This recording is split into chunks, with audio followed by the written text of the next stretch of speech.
मी निशाकांत नागेश टेंगसे गोव्यातील काणकोण तालुक्यात पैंगीण या गावी असलेल्या परशुराम मंदिरामध्ये अर्चक आहे आणि आमच्या जवळजवळ सगळ्या पिढ्या म्हणजे 700 वर्ष जवळजवळ झाली पहिल्यापासून आम्ही तिथे या मंदिरामध्ये पुजारी म्हणून आहोत। आणि मुख्य म्हणजे या सप्त कोकणाचा निर्माता तो परशुराम आहे। म्हणजे गुजरातच्या रामघाटपासून ते कन्याकुमारीपर्यंत ही सगळी परशुराम भूमी आहे। त्यामुळे या भूमी व्यतिरिक्त सगळीकडे रामक्षेत्रे असं म्हणतात, फक्त या भूमीला परशुराम क्षेत्रे असं म्हणतात।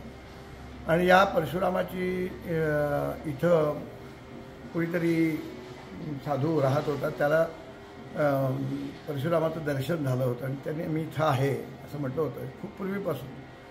आणि जवळजवळ 700 वर्षापूर्वी हे पुरुषोत्तमाचं देऊळ होतं, ते पुढं ते परशुरामाचं स्थान होतं।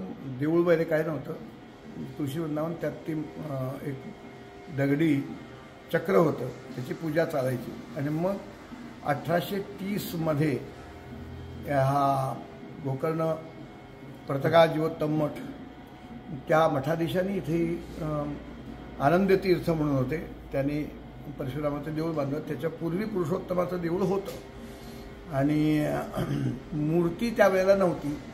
हल्ली 1991 मध्ये विद्याधिराज तीर्थांनी सूचना दिल्यावरून ही परशुरामाची मूर्ती झालेली आहे।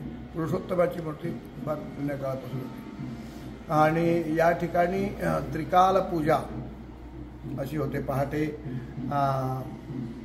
निर्माल्य विसर्जन पूजा, मग महापूजा, दुपारी नैवेद्य पूजा, रात्री मंगलारती किंवा रंगपूजा असं असतं।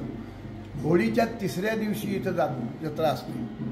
यंदा 15 मार्च आहे, होळी झाली की 1 दिवस मध्ये आणि तिसऱ्या दिवशी जत्रा असते। आणि एकंदरी 5 दैवत आहे इथं, परशुराम आणि पुरुषोत्तम एका देवळामध्ये आहे। आणि इथून पुढे गेलात की जवळ 3 किलोमीटरवर एक नवदुर्गा देवी आहे आणि वेताळ आदिपुरुष अशी 5 देवळं आहेत। या सगळ्यांचं म्हणून परशुराम पंचेग्राम असं त्यांना म्हणतात। ओके, आणखी काय? ओके, थँक्यू, नमस्ते।